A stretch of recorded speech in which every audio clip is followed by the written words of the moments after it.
Welcome to episode 30 of season 2. This is Red Wings Rant, where tirades and impassioned pleas about your Detroit Red Wings finally have a home.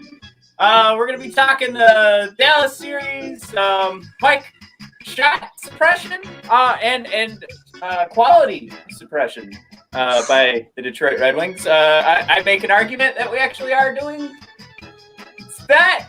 And Mike, we'll talk if Jeff Blashill's a good liar or not. That seems like a fun segment we just discovered. Yes, very excited to guess which curse word Jeff Blashill used and the reason why he used it in a new game we're going to call Jeff Bucket. All right. And, that's going to be doing some editing this morning. I'm sorry. Piece of garbage. Sorry, all right. We also have some business to get into. Yes, we do. You know why, Matt? Because the big old tournament.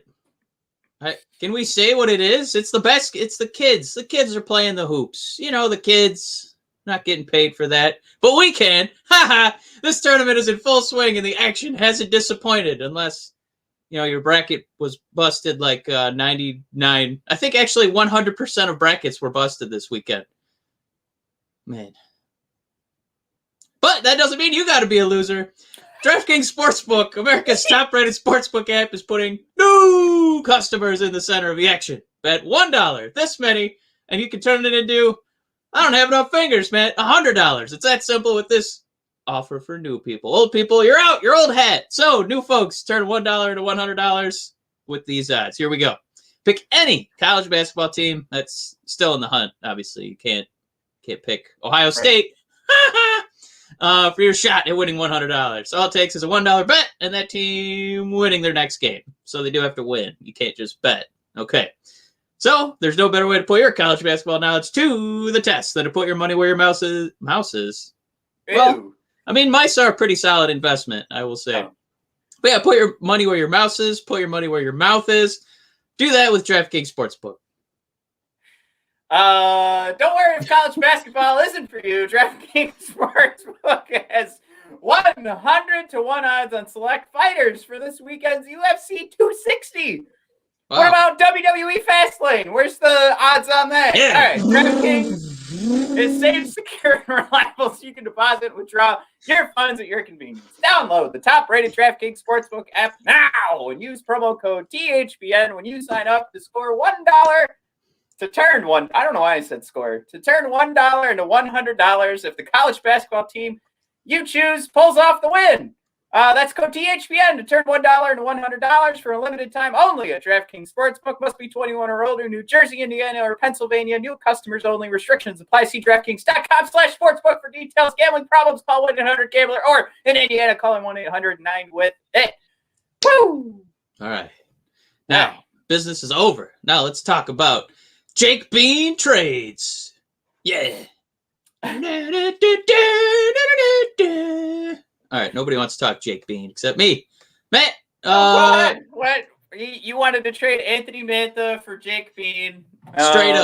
Straight up. Now tell me. No. No. I mean, no. But no. Come on, man. Everybody's doing it. If that's gonna happen, can we throw in some extra draft picks? Yeah. I don't know if I want to do. I know what you're talking about. I know you saw the trade discussions online. That's the kind of name that you get excited. That's where you turn your head. And you're like, all right, now we're talking. But we're also, you don't want to just hand over Anthony Mantha after Jeff Blashill did such a good job developing him into a solid forward. Take my shots. All right. No, but right? Like you got to get a little bit more than just potential from the other side. I want maybe double potential, which is do you want to come in the form of another draft pick. Let's do this, Matt. Do you want to? Yeah. So we had, we talked about it's one of our favorite seasons. Obviously, playoffs are fun, off season's fun, but trade deadline, yeah, give me those yummy, yummy trade rumors. So our buddies at the Athletic, Matt, pitched a few ideas with, not like the Bernier trades, not the Bobby Ryan trades, because we know those are going to be just, like a third or fourth round pick at best. And I'm also a little scared that a goalie prospect, was it Jonas Johansson, got traded for like a sixth round pick. So it looks pretty bleak for Bernier as he rounds the corner into year 34 of his existence on Earth. Not looking too good that we're going to get a top pick since a sexy prospect like Giannis got, Giannis. And you get club control with him. Bernier is going to be a free agent. Oh, boy, it's not looking good for us. So, at the very least, man, our boys at the Athletic just pitched a few ideas. I'm going to run them by you. All right, you ready? I think so. They're all Mantha-oriented. And it's because, much like Tomas Tatar, sometimes you got to trade value to get value back. So, this is the thinking on this one. So, Matt, we'd be sending Mr. Mantha over to Carolina for Jake Mr. Bean. We'd have Mr. Bean on our team. Yeah.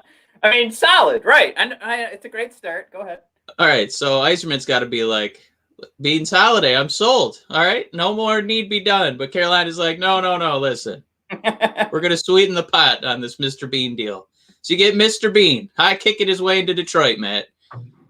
You get a 2022 conditional third, and obviously the real reason we're all gathered here today is a first-round pick from Carolina, which, it's not going to be, 28, 29, 30, but it's not going to be 1 through 10. So it's going to be a middling first-round pick, could be a conditional, and then Mr. Bean himself on the defensive front. Matt, your thoughts?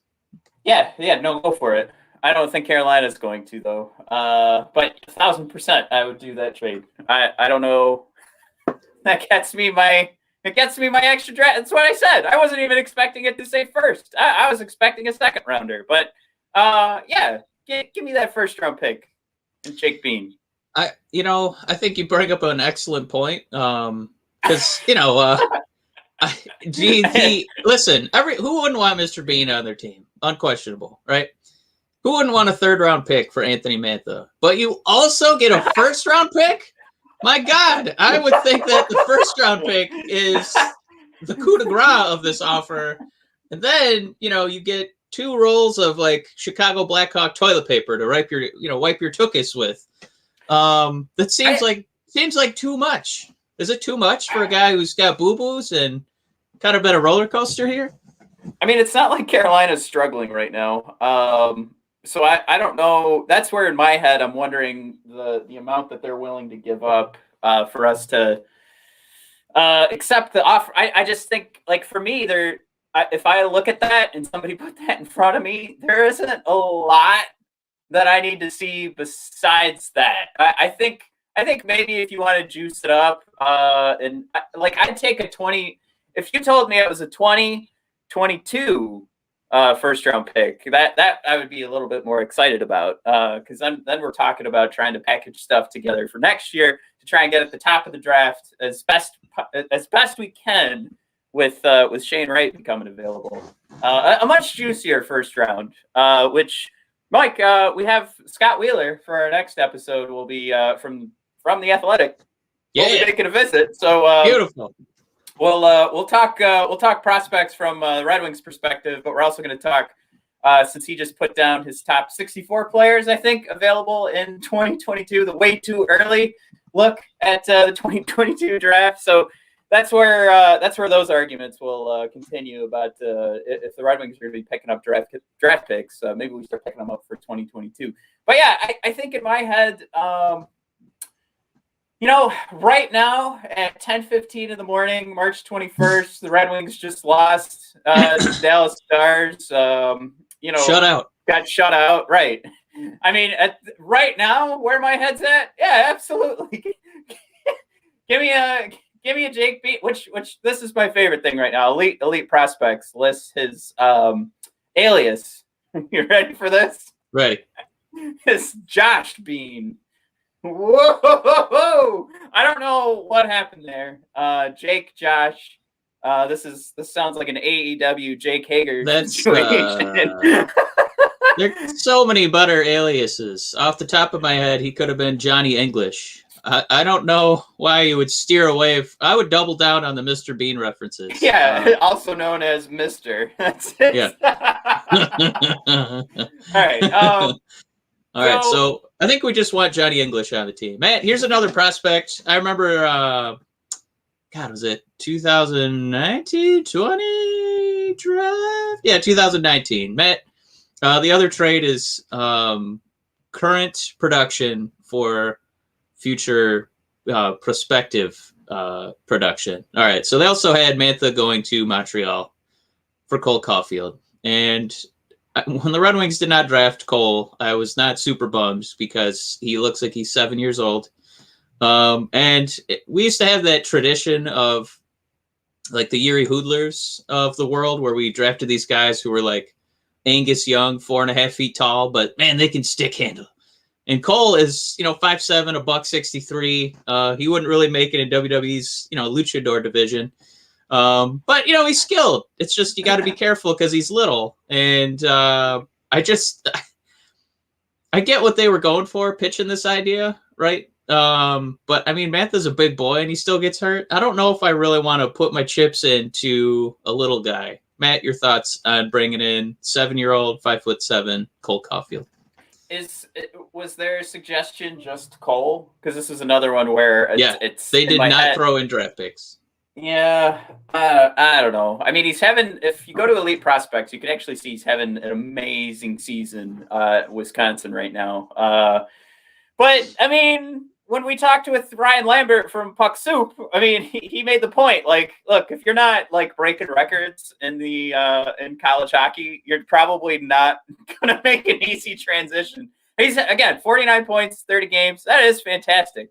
But I think what Ryan was trying to say is there's a lot of college hockey players, and not a lot of them transition perfectly into the NHL.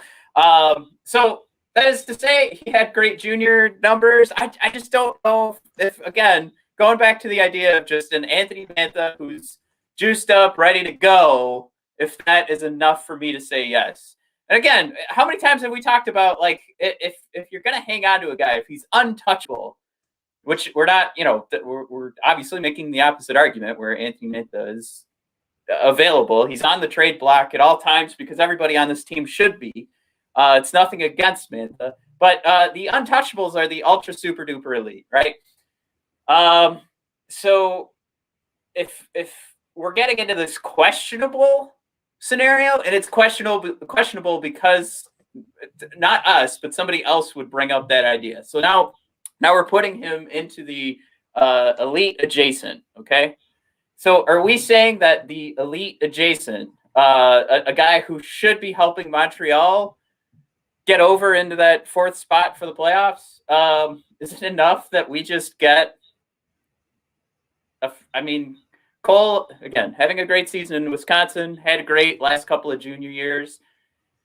Is that enough for us right now? Is just to say we're picking up a right wing prospect who's going to be on the same timetable with Lucas Raymond, but I don't know. I mean, isn't there a reason that he dropped down? Like you put out there, Mike, his size is pretty terrifying.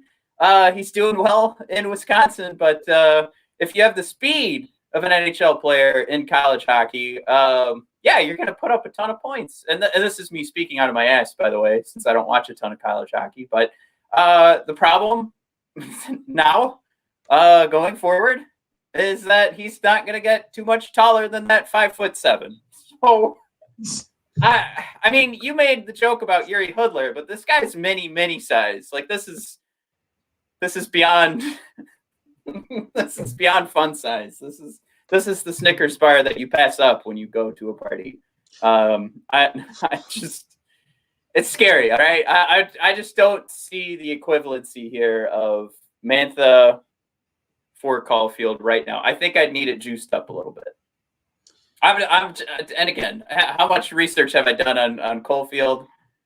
Only what I can remember from when we were talking about the draft. So, there you have it. I don't know. I think you're ready to go to another. I'm not getting a follow up, so I'm gonna go. Let's talk the Stars. Yeah, no, I just I think we've been snake bit too many times by players of that size, and I think that's why a guy as skilled as Cole, that's why he didn't go in the top 5 or even top 10 or even top 15, because it's really hard to succeed in the NHL, like you said, and that it's going to be even harder for him to sustain success with that body type. It's why the Red Wings suddenly, with Yzerman, are making a priority to draft big people, like 6'5", 6'6", or like our buddy Elmer, 6'8", 6'9", Matt, with a 99 for height.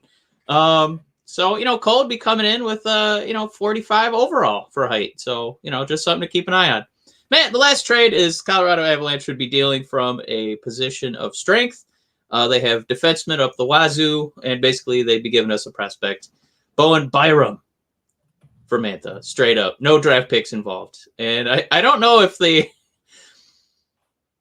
idea was just to kind of give us, a little bit of a flavor of some of the prospects that we could be getting. But I got to think that Yzerman, he wants to do his own scratch-off tickets. You know what I mean? I don't think he wants a crisp, fresh out of the Comerica Bank, $1 and $2 bill. I think he wants his own scratch off to see if he can, pull a $500K out of it. So I don't know if he really wants to do any of these straight up trades, but Matt, this would be Colorado knows how to develop and draft defensemen, and you'd be getting one of theirs, and then they'd be getting polished Mantha. By God, he'd probably be on their third line at this point. Jesus. Matt, your thoughts on the last trade? I did want to throw out there too, while you were talking, I looked up Hudler, Nyquist, and Tatar that we, for some reason we gave a hard time for being so small, but they're all 5'10". Nyquist is 5'11", so 5'10" and up. So just going back to Caulfield at his 5'7", it really is scary. So the undertaking of Bowen at 6'1", that is much easier to stomach. And this guy also comes in, he's a number 4 overall pick. So this is something he comes in with the pedigree of having a ton of potential, where Caulfield still has that potential, but that is a scary undertaking, again, that size. So you have a normal human size here for a hockey player in Bowen. So, this is easier to stomach, but again, I get what we're doing, where we're trying to get exciting and bring over the name that jumps off the page, but I agree with you with that idea that Yzerman probably wants to deal more with a blank slate than to pick up somebody else's prospect. That's kind of where I'm at too, because I think they're right in saying that a Bowen needs a 1-for-1, because there is so much potential, there is so much upside, but I don't know if I'm ready to pull the trigger yet. So where I make the argument that so many of these Red Wing players should be on the trade block, I'm afraid to pull the trigger on a 1-for-1 because I feel like I want a little bit more for Anthony Mantha, who's juiced up, ready to go. And I think you're right too. I would wonder if Mantha fits perfectly with an Avalanche team that I think we all said was a Stanley Cup contender. I don't know. Colorado's been doing a good job managing where they're at and trying to have this cycle of extremely talented young athletes coming into this lineup. I wonder too if that breaks up what they're trying to do over there. But they're loaded with defensemen. So if that was available, I'd consider it. But I'd want more than just one player. I think is where my head's at right now. If it means I'm getting another draft pick that's not a first and it's Bowen, I'm cool with that. I liked the first trade that you threw out there because I immediately was like, yeah, go for it. But this one's still, I don't know, 1-for-1. There's probably somebody out there in the comments that wants to tell me, no, you absolutely take a Bowen for an Anthony Mantha. But I right now, the feeling, because it's questionable, tells me I'm not ready to do it. Because my tum-tum says no, I think I'm going to say no. if this trade was on the table, I think you easily see a scenario where Yzerman's like, nah, you got to give me some picks. But for Colorado, I think they would jump at this trade because, as good as Bowen is as a prospect, he'd still, for them, be like their fifth or sixth defenseman. Meanwhile, Mantha can play on the power play. We've seen him on the penalty kill. We've seen his line mates, and he's still, somewhat productive. So, yeah, putting him, on a real team like Colorado, I think, would really, increase those points per game for sure. So, knowing that the Red Wings would probably say no to this deal is, I think that kind of helps put in perspective that there should be picks attached to this if they, go that route. But those are just the juicy rumors this week, Matt. I'm sure we'll be having more of them as we get closer and closer to the deadline. And again, we'll see what happens. The other thing too about bringing up Colorado, this is the team that traded with Buffalo for the goalie prospect. So that was one of our windows. I think we were talking about sending Bernier back to get some sort of draft pick compensation, but I don't think they're going to be getting another backup goaltender. So that's just one of our teams off the board here. So we'll have to kind of keep an eye on that. Well, yeah, continuing I guess pivoting. I shouldn't say continuing. Pivoting to what the Red Wings have been doing recently. We could talk about the Dallas series, and then Chalowski getting a shot. Yeah, my boy Dennis. Our own prospects getting that time. So I 64 split, Mike, in that game too, in regards to chances. High danger chances went 70-30. Expected goals for percentage went 65-35. So I was tweeting out during the game. Obviously, you're not going to win games with the numbers going so far in one direction. But it really was something where it was fun to watch Dallas just kind of giving up, honestly, on the amount of chances they had, like the amount of quality chances they could have created, and just threw a chance at the net. And it got me thinking too of how well we are at suppressing shot quality. And I want to get into that in a second because we're actually in the top half of the league. But yeah, this game too was just a story of we are trying. I'll just say it. Like I know, like from a sports fan thing, and from like you get like the sports talk. What people roll their eyes the most at is somebody wanting it more. But I mean, from an offensive side of things, we most certainly were not impressing anybody. And I think, this ended up being our third worst. I tweeted out we were on pace, and we actually did hit that number. This was our third worst game for expected goals for the entire season. So, of course, we got shut out. Out of our three worst games, we have a shutout. We have a 1-goal game where we got 1 goal. And we had an anomaly game against the Dallas Stars on January 28th, where our expected goals for was 0.67, but we scored 3 goals. But if you keep going down that list of our worst expected goals for games, they're all 1 and 2 goal games. And of course, this shutout that's included in there. So, I mean, what we're putting out there was great defensive, I guess, effort there, but when we're looking for those opportunities on the break, it just wasn't there. And then when we were coming back to the other side, trying to put a high quality shot on net, again, they just weren't there. And if we measured this from instead of like the numbers I talked about, they're all measured through 5-on-5 perspective. Obviously, not doing much better special teams wise in that game either. So all in all, that's where the thought process starts for me, trying to figure out how do we stay in these games with such a low expected goals for. And I think, Mike, that's where we're already at minute 25. I think it's time I at least jump into what I spent some time this morning doing, was taking a look across the entire league at the expected goals against total chances. So we're talking like Corsi chances, not just shots on net. We're talking those opportunities to get the puck on net, even if it's a missed or a blocked attempt. Okay. So league average, Mike, for that, again, measuring expected goals over Corsi against is 0.040831. So that's the league average for every Corsi attempt. That is the average of expected goal that comes with every attempt.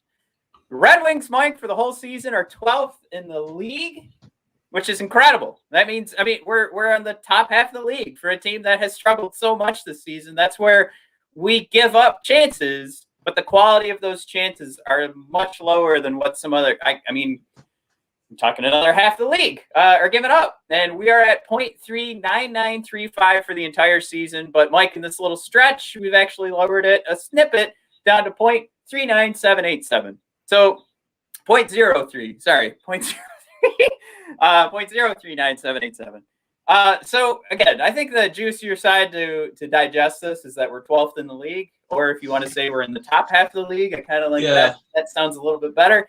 But that's it right there. The Red Wings are giving up those chances, and they're going to give up a lot, and that's actually going to affect. This is sort of tough to measure because it does mean that the expected goals against total number is going to go up. And that's just strictly because of how many chances you're getting. But if we're talking what that expected goals chance is going to be per Corsi attempt, we're doing pretty hot.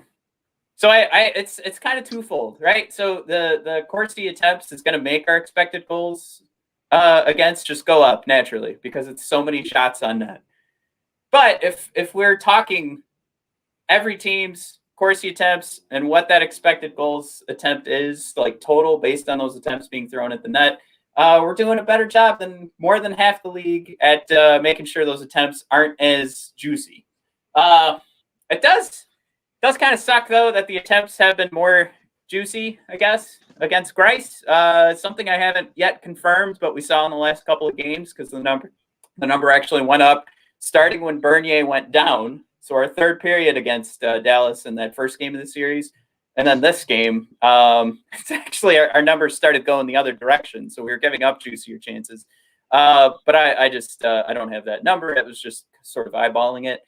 But yeah, it's actually a success, I say. Like that's how I'm going to sum this up for Detroit Red Wings fans. Is if we're doing anything right, it's good positioning, and again, I'm calling it suppressing shot quality because obviously, being one of the worst Corsi teams in the league, we are not suppressing those chances.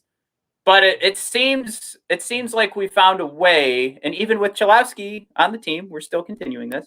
But we found a way to position ourselves in front of our goaltenders to make sure that even though we're giving up a ton of chances, the middle of the ice is covered up. So, two thoughts. One of them is pro Blashill, because I think we've seen a few games where do you remember the sci-fi movie Snowpiercer, Matt, where there was the class system and there's the revolution where the poor people are trying to get to the front of the train and take control, and the people in control shut off the lights. So it's essentially the poor people with crowbars, and the rich have guns. Like machine guns, and they have a battle in a train. I think you can, and they knock out the power, and the people in power have night vision goggles, so you can kind of see who won that fight. When Blashill decided, you know what, guys, just for a game, you know what, everybody's on my case. Why don't we open it up? And it feels like he Snowpiercered the Red Wings for a couple of games. So that's when we lost those games by like a touchdown, when it was 7-2, 6-3, just a slaughter. So I think in his defense, when he looks around this team, looks to the man on his left, the man on his right, and realizes we should just limit scoring chances because otherwise it's going to be Snowpiercer up in here. So it's like, just for another like cross sport reference to like what you're describing, it's a little bit like when the Pistons didn't really have any offense, so they would walk the ball up the court and just limit possessions for both teams. Sometimes it works. We've seen in the recent history with I don't know how we did it when we beat Carolina and Tampa. But with Dallas, it was a really tight 0-0 game for a while, and I think Anton Khudobin easily had his best game of the year. But he only faced 21 pretty.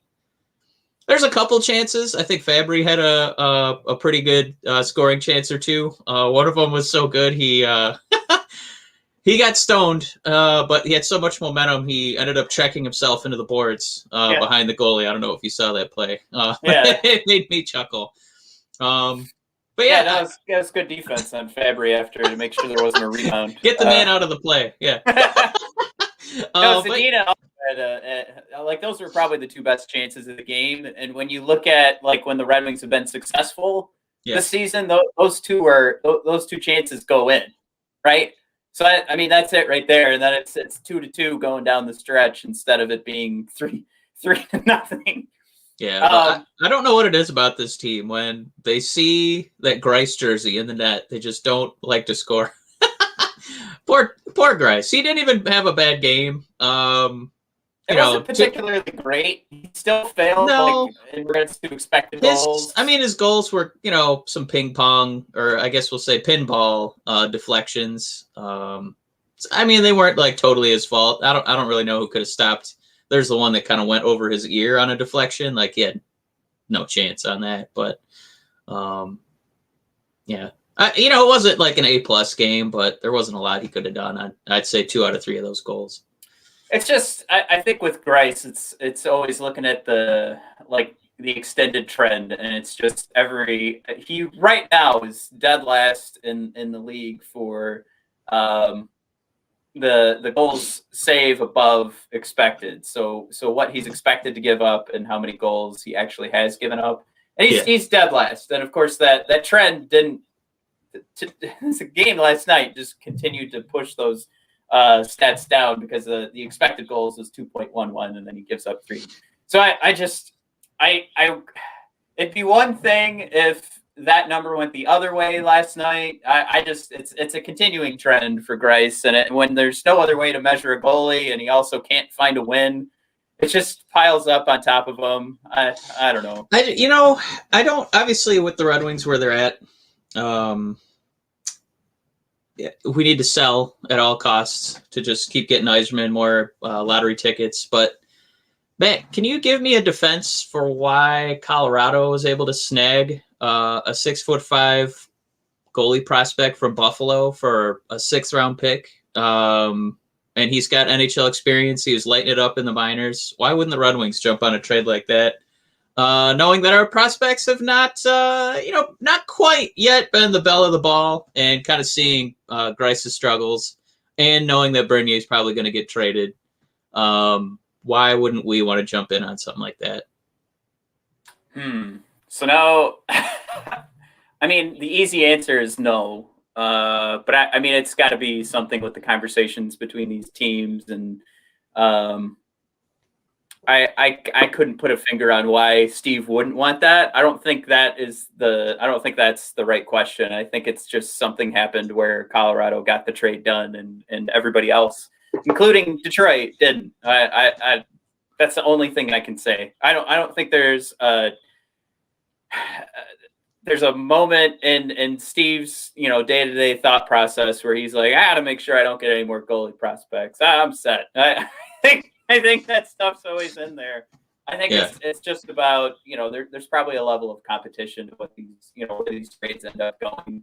How much is Colorado going to affect Buffalo in the long run? There's probably a lot of that there. There's going to be a lot of ums in this because I couldn't possibly tell you that Yzerman doesn't want goalie prospects on this team. There's nothing to it. There's right. I don't know. I couldn't possibly. I just think it's something of timing, and it's something of probably gamification of where the trade ends up going compared to where it could go. That's probably the long and short of it. But yeah, I don't know if we want to continue. I don't know. We don't want to linger on this for too long. I was just, you kind of comb through the, box scores and stuff like that. Vasilevsky, one of Yzerman's projects. He's ho-hum, like an 11-game winning streak. So you know the value of goaltending, and we've seen Greiss, and it's not his fault that we got. He's not a skater, not getting a goal, but.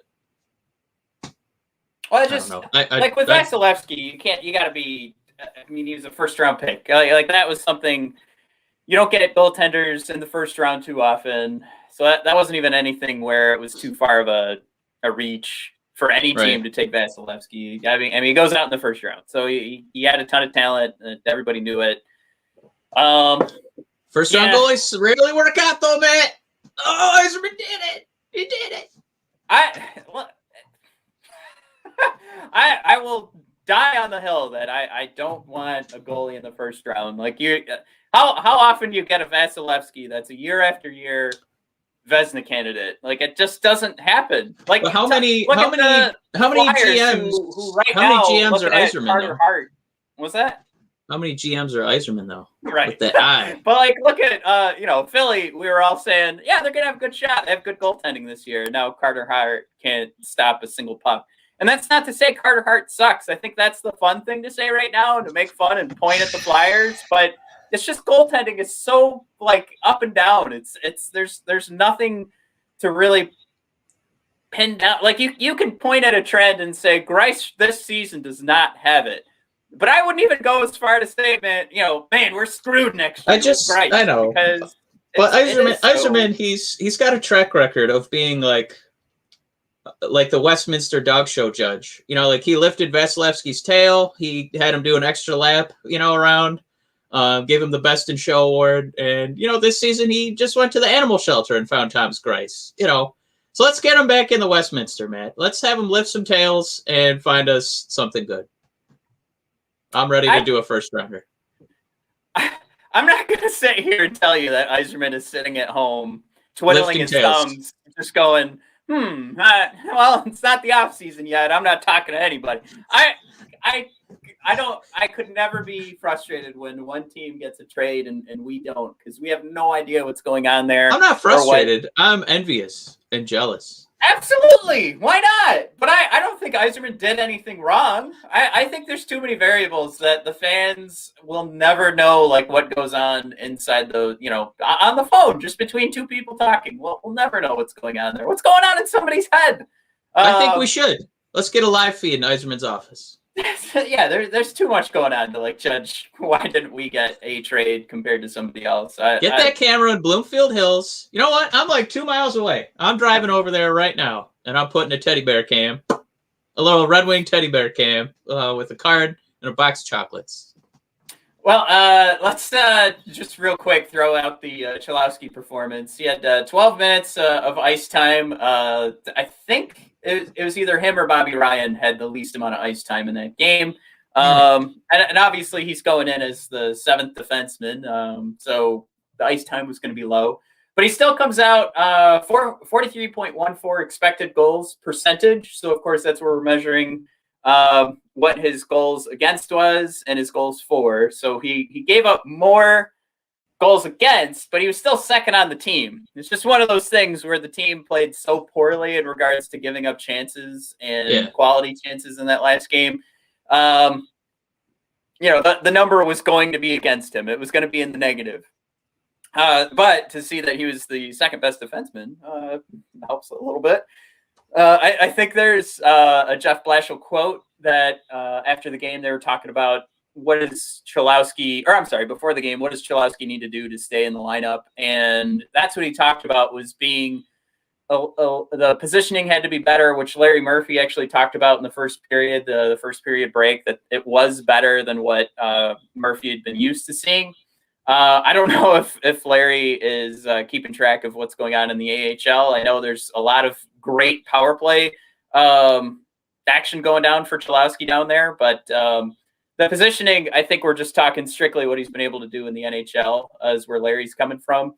And, it showed too, because he actually comes out of the game with one of the better expected goals against numbers per 60. So not just measuring the total number, but for the entire game, Cholowski was limiting whatever those scoring chances were. And he was also doing a great job transitioning the puck. So all in all, if he can get the puck out of the zone, I think was a major issue. Pinching in the offensive zone was a major issue for him. And I just think maybe we didn't get enough of a sample size, but we definitely didn't see any issues like that with him being out of position during the transition going back to the defensive side.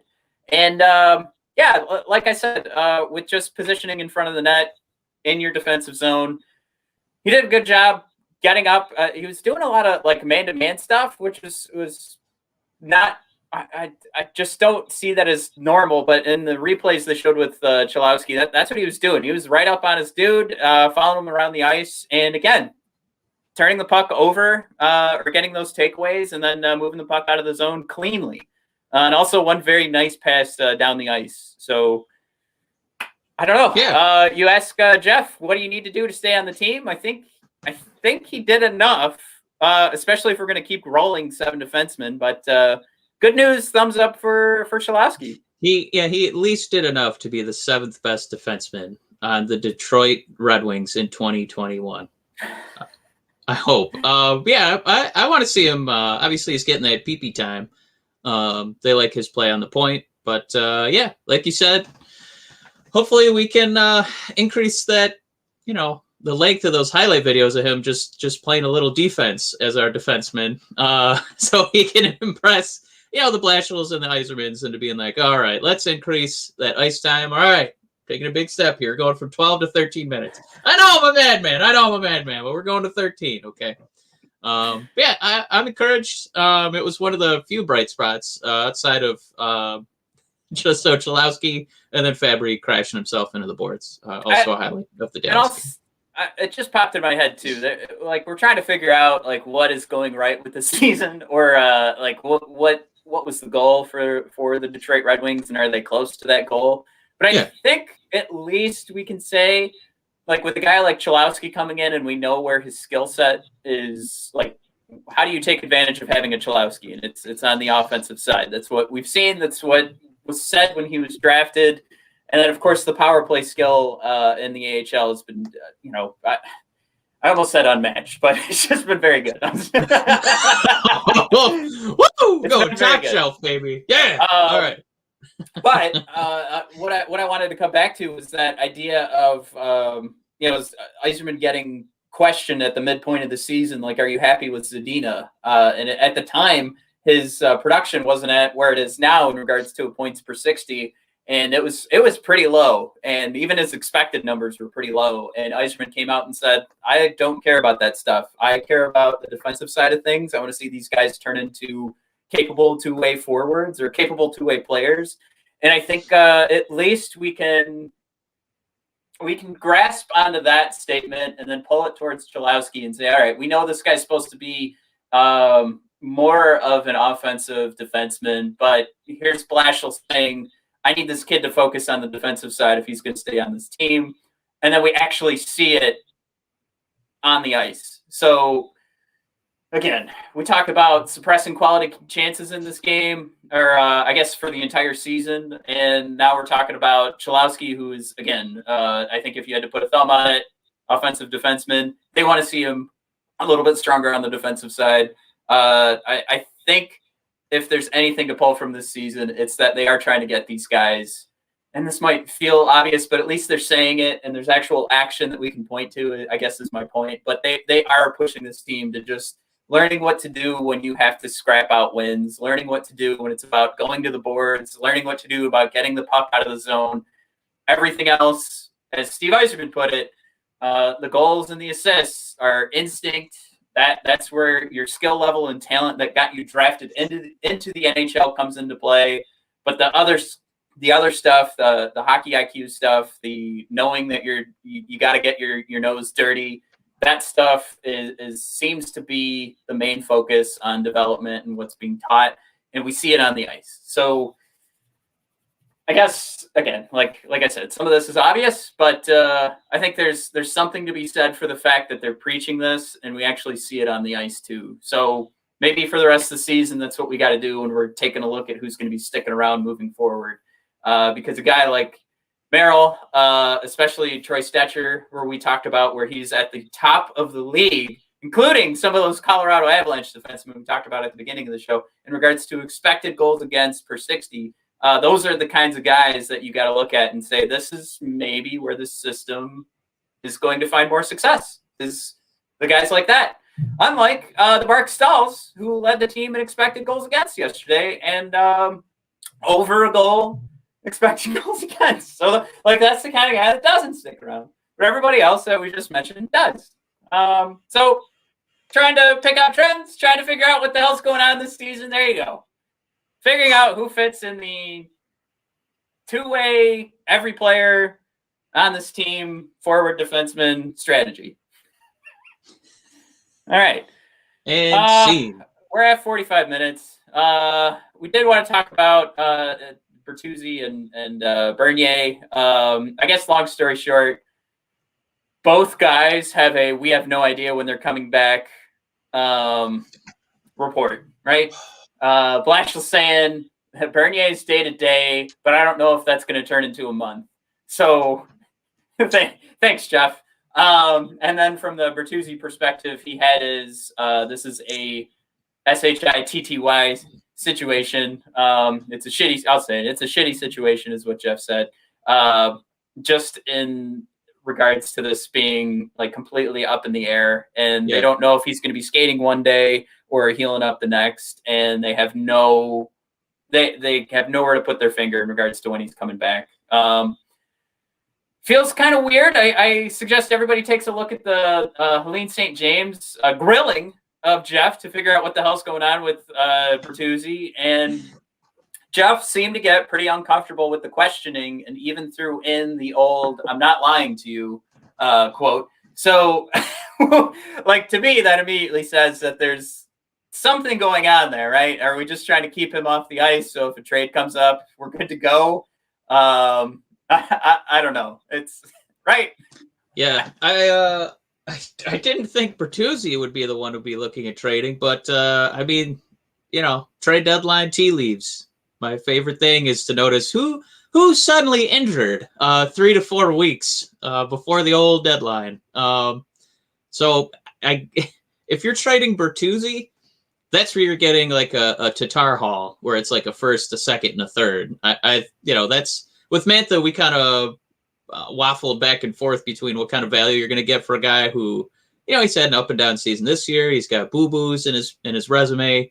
But Uncle Bert, I think you know what you're getting. You're getting a power play contributor. You're getting a guy with grit. He's got a great hockey face. We love the twos. But if it sounds like Yzerman's getting a little sexy offer for that, huh? A little extra, couple lottery picks there, Matt. Yeah, like I don't know if I'm totally on that side of things. It just seems weird that Jeff was so like coy and giggly about it, and then he was kind of like, here we go with Helene continuing, like throwing in another question about Tyler. It just kind of seemed like Jeff wanted to go, listen, I said he's hurt, good, and like, like he just wanted to reach through the camera and ask Colleen to stop, I guess. But that's where I'm like, what the hell is going on here? That we can't get an update. We don't even know what's wrong with Tyler, because they asked, well, did he get hurt in that last game he played? And Jeff was like, look, he literally said this. Okay, you're gonna think this is as close to verbatim as I can get, but he goes, "Oh, it was so long ago, I don't even remember when he got hurt." And it's like you're sitting in a hotel room. Every moment that you're not playing hockey, you have nothing else to think about, and you can't remember when one of your star players got hurt. Like, that's where I'm like, all right, what the hell is going on here? Well, hopefully it's something silly and not something. I feel like we've kind of been able to read between the lines when it's, health related, pandemic related. It doesn't feel like that. So hopefully it's not something like mental health related, right? Because I know they don't really want to touch that topic with a 6-foot pole. Just kind of keep it on the DL. 10 foot? My God, yeah. 20-foot pole. So hopefully Bert's, mentally and physically okay, and it's not, something long term. I don't want to dwell on that point. I'm just throwing it out. Yeah, it's just so, like you said, it's such weird waters to navigate to see Blashill kind of snap, on that topic. It's weird that we don't have a straightforward answer. You're right. That's the only reason I'm bringing up a trade scenario. That's like best case scenario for weirdness, I'd say. That is that arguable? That's best case scenario for weirdness. No, I think best case scenario is Bert's just hurt and he's going to stay on the team. For weirdness, though? Yeah, I don't know. I'm just saying. No, yeah, like the best why case. Why being all weird about it, Jeff? We're just finding out that Jeff Blashill is just an awkward interview. He just doesn't know how to interact with humans anymore. That's the best case scenario. He's been in the bubble too long. Yeah. He doesn't like Colleen St. James. That's the other part. Or please, everybody, go watch that interview because I think it starts with an eye roll when she starts asking about Tyler. Like he just wants to go, oh, come on. And he even at one point during the interview is like does the whole listen, Helene. Like he brings it down. Like it makes it a one-on-one conversation and turns it into I'm going to tell you to stop questioning me about this. Like all of that is true. I'm not that moment happens. It was so long ago I don't remember happens. I'm not lying to you happens. It's on Detroit Free Press. All right. I think that's it. I feel like that's enough Red Wings hockey news. Yeah. Do you have who's that Pokemon? I did, but everything's gonna be Dennis Chalowski. It's too easy, Matt. Which Pokemon is a yellow mouse with red cheeks? It's Dennis Chalowski. So we got to save it till next time, man. We need some tougher ones. He's all the rage at the salons, as they say. So we can't do it this week. I like the easy ones. All right. Yeah. Thanks for tuning in, everybody. Oh man, I've been burping so much during this episode. All right. Find us at BOD Hockey on Twitter and BODpodcast.com, brothersofdiscussion.com to find all of our archive stuff. And we also have that shop on the homepage too, so you guys can get cool, sweet Brothers of Discussion mugs and sweatshirts that we're both wearing today. Thanks for tuning in, everybody.